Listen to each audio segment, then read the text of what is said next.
Hello there. I'm Scotty. You're not. Let's finish up the original Robocop trilogy with Robocop 3.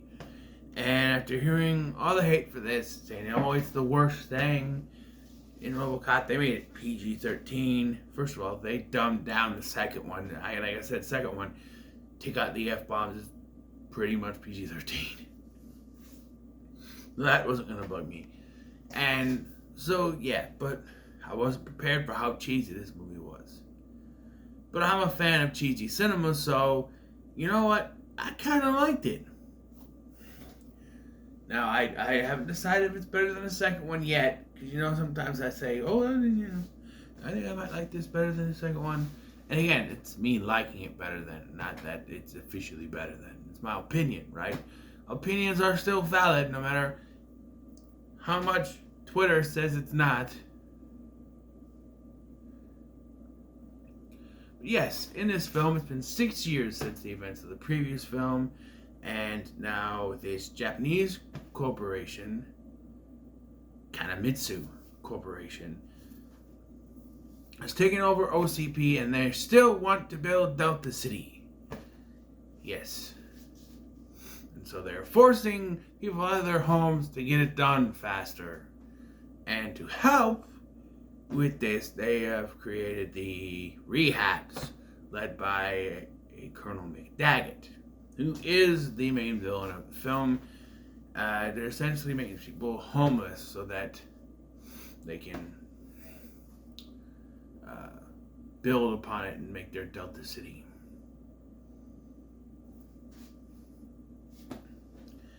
Yes. So the big thing about this movie is that Peter Weller did not come back to play Murphy, Robocop. What are you gonna say? Robert John Burke actually plays the role, and you know what? He's fine. I think he does okay. He's a decent job as Robocop. You know, it's not the same person. The voice sounds different immediately when he starts talking. When he has the helmet on, I think he looks fine. It's almost passable. It could be the same guy. But then when there's scenes when his helmet's off, where it's like, okay, that is definitely a different guy. I mean, I tried doing this thing where his face gets burnt at the beginning, but like,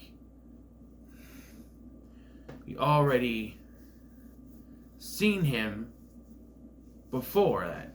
You should have had, like an effect where you see him from behind, you don't see his face, and he gets burned, and then you can do it. Yes, so we start with commercial stuff again. I don't know. It was fine the first one, but now it's just getting annoying. These commercial things that pop on here and there. We're gonna have a callback to the I'll buy that for $1. I'd buy that for $1 thing in this. Yeah. And then this family, one of which the dad is played by John Posey, who was the original Danny Tanner before Bob Saget was cast. So there's that, and he fucking dies right away. He's the father of Miko. Or Nikki? Nico.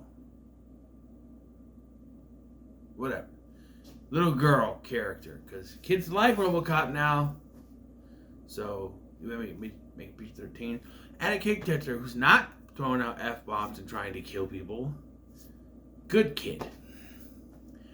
Give me CCH Pounder, Stephen Root, and that one teacher from the faculty who's always going like this in the background. And you have a resistance who are fighting against the rehabs. Also, Rip Torn is here, and he is now the CEO of OCP, known as just the CEO, CEO, where,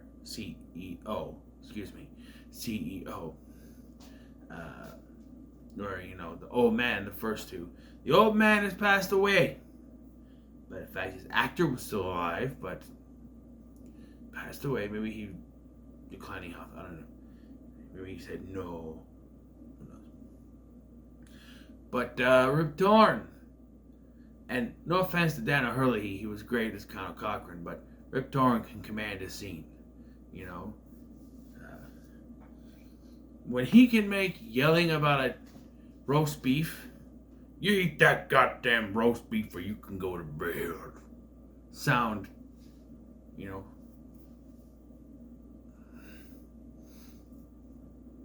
commanding. Yeah, it works. But he works for the Namakita,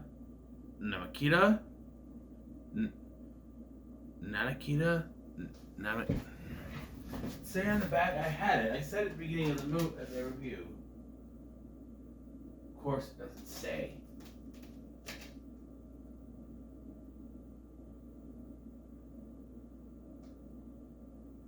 No, it doesn't say. But he worked for the Japanese businessman, played by Mako. That's right, Mako, the voice of Splinter from TMNT movie. Also the voice of is Aku from, I had to think of it, I can't remember the name. Aku from Samurai Jack. He was also in movies like Conan the Barbarian, I think it was, and also Sidekicks with Jonathan Brandis and Chuck Norris. But yes, he's like the evil corporate leader guy, and so Robocop responds to the call when the rebels are getting away. But Lewis gets in a bit of a trouble as she was chasing after the rebels, and that's why Robocop has to go after them because got cut off. But they end up in splatterpunk territory. This is the first time I ever heard of them, but they're like dangerous mutant-looking thugs. Hood, what do you call them? Gang, a mutant-looking gang. So Murphy has to go back and save Lewis. And after which, Bradley Whitford's character, was sent by OCP to figure out why he did that instead of obeying the order. It turns out it's because he has his humanity left. Who'd have thunk? We're actually going to explore his humanity a little bit. A little bit. It's more than two. Yeah. And so he tells Dr. Lazarus, played by Jill Hennessy, Crossing Jordan fame in Law and Order, that that she must erase his memory, because that worked so well the first two times, and, you know, so that he'll obey. Yeah, that definitely work. But Mr. Lab Assistant guy's like, oh, use one of these memory block things, and it's like, you just so happen to have one in your pocket. Okay, and so he's like, use that. Okay, he doesn't do the Eric laugh. He just, you know, use that, and then we're led to believe it's used on him. But Robocop, I'll say that right now. Robocop goes and looks up something, goes in the car. Lewis goes to get in the car, and so goes, hey, Lewis, you need your body armor? She goes, no, I'm off duty. And you sit there and go, well, she's dead.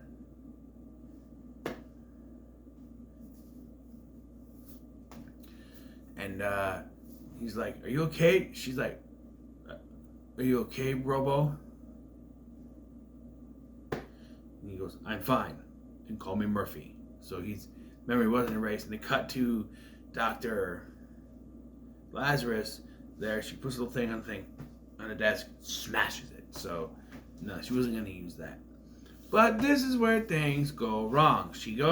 They go to this church where they find the rebels, and they realize the rebels are basically, or the resistance are basically just homeless people trying to survive. That's what it was. But McDaggett and the rehabs show up, and Lewis basically says, if you want to get to them, you gotta shoot through us. And he goes, I have very little problem with that, and just shoots the fuck out of her. Yep, Lewis is dead. And at first I was like, really? I see why people don't like this movie. They killed off one of the best characters in the movies, But honestly, yes, I was mad, but it's probably the worst thing in this movie, to be honest. Okay? So, Robocop gets shot to hell after trying to save them. So, they go underground to this sewer lair, and there's a tracers that are tracking it. So they set up a trap, blow up some stuff, so they're not able to find them, the rehabs. And so Murphy needs to be repaired, but their repair guy, played by the teacher from the faculty that goes like this, the bald guy,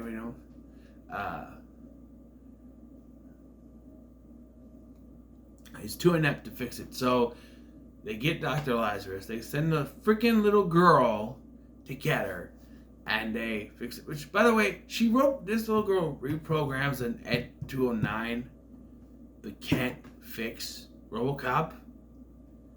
Yeah, and these rebels have an Ed 209 at their beck and call now that she reprogrammed it. They just leave it behind when they run off.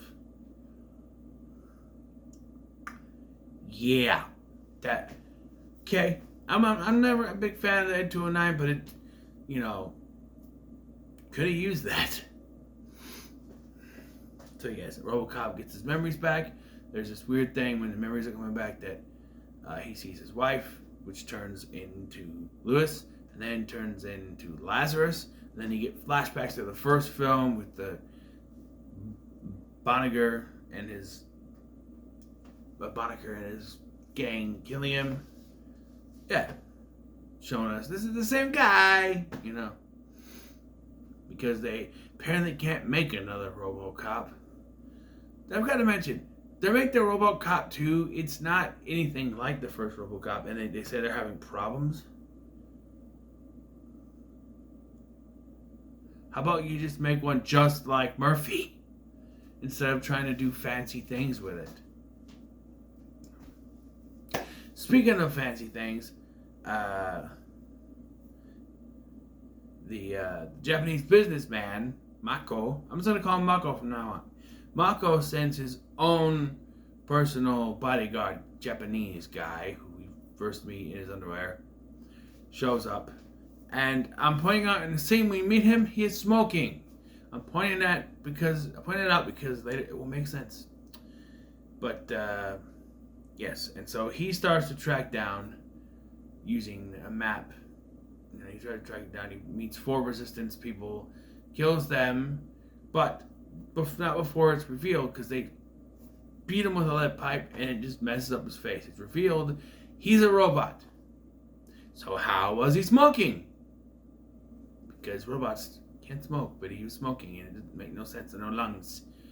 He's a robot, so a Japanese samurai robot man, which is what I'll be calling him from now on. He has a name, it's Otomo, but he's Japanese samurai robot man from now on. He even uses a katana. So, Murphy is repaired, but Japanese samurai robot man, and the rehabs find them, causing everyone to flee, and Dr. Lazarus and the couple others to get arrested. I believe CGH Pounder's character dies here, and so Murphy fights against evil Japanese robomen, and gets his hand cut off. But he shows this thing where he can take it off and put it in, and it just so happens to cut his arm off right where that is, because he puts a thing to it to help him fight. And then he attaches himself to this rocket jetpack that they showed earlier that was stolen by the resistance leaders, and Dr. Lazarus confirmed was an accessory for him. And so after he destroys evil Japanese robot man, he flies off to save the day, because the cops have decided, hey, we're going to help the resistance take on the rehab, who have now enlisted the punks, the Slimer punks, whatever they're called, from earlier to help Robocop. This is when you think it's all over. Robocop saves the day. Comes in on a rocket jetpack, which honestly doesn't look too bad, and saves the day. Yes, sir. But he's forced to go back to the OCP Corporation because they have kidnapped Lazarus and Nico, the little girl. Because I think they were in the OCP. This is where they were. So they're there. And he goes and he has a confrontation with McDaggett, who reveals there are 2 more robots. And yeah, they have one robot whose face gets fucked up because he gets shot at. And another one comes in and do that so that they can have like a stunt man with a messed up face. And then the regular guy there, the actor there, so they can have 2-on-1. But the little girl's able to hack in and make them cut their own heads off. Now, throughout most of this film, McDaggett has had this little box thing that has little buttons and stuff sent to him by the Japanese businessman, by Mako. What is it? Well, apparently it's a failsafe that if both of the robots are destroyed, then it'll activate and they have a certain amount of time before it. Everything's just going to explode. And first of all, did it mean all 3 of them have to be destroyed? So if you didn't destroy the first Japanese robot man, it wouldn't have happened? Or is it just connected to those 2? This is where I started laughing. Okay, at this point, Murphy's on his ass because of the Japanese robot man. And he slides back into his rocket booster, turns it on, burns McDaggett's legs off, basically. He's like, ah! Falls down, saves the girls, flies off, then goes, boom! The day is saved thanks to the power of... No, thanks to Robocop. And yeah, and then Japanese... Mako shows up, fires Rip Torn, bows. Okay, so something I want to point out is that at the beginning of the film, when you introduce Mako, he's speaking completely Japanese to Rip Torn, right? At the end, he speaks in Japanese to him again. And then he has to look at the handler and goes, what does he say? What did he say? He says you're fired. You were having a conversation with him as you were speaking English, he was speaking Japanese. You had a conversation. At the beginning of the film, you didn't need any translation. And then there's later, McDaggett is talking to him, and they put this translator on him, and it's hard to understand if you're speaking Japanese. But yeah, and the movie ends in sort of a reverse of the first one, where they said, "What's your name?" And he goes, "Murphy." Here he goes, "What's your name?" "Murphy, isn't it?" "My friends call me Murphy. You can call me Robocop." Roll credits. Exactly what happens. Honestly, it's another middle-of-the-road film, but I can't decide if I liked it better than the second one or worse than the second one. I had fun with it. There was some special effects were fine for what they were. I think there's some decent action stuff. Nowhere near as good as the first film, but I think it's fun. To me, this is a solid trilogy. I don't get the hate. I can understand some of the hate, like maybe going too far with Japanese robot. I heard some people say, "Call this so bad it's good." Hey, it's not that bad. It's not that bad, but it's fine. I enjoyed it. I enjoyed myself more than I enjoyed the second one, but I don't know if it's technically better for me, but I don't know. We won't have to find out though, because I'm gonna do a ranking because it's only 4 movies. I don't do 4 movies, but it was fine. To me, it's a pretty solid trilogy with a great first film, decent second and third films, in my opinion. Of course, opinions are valid, but don't tell Twitter that. But yeah. So, what are your thoughts on RoboCop 3? Let me know in the comments below. Just so you know, my next franchise. Tekken, or Nekat, as it says. Tekken, the next trilogy. I've seen the first two. I don't remember anything from the second one, and I remember very little of the first one. I had the first two on a DVD. Now I have the Blu-ray Steelbook collection on Steelbook. Okay. But I will do those tomorrow. I'm done for today. I was supposed to get done earlier than this, but my procrastinating ass didn't want to. Hopefully I can get these done quicker. No guarantees. So, thank you for watching. I'm Scotty, and I'll see you in the next one.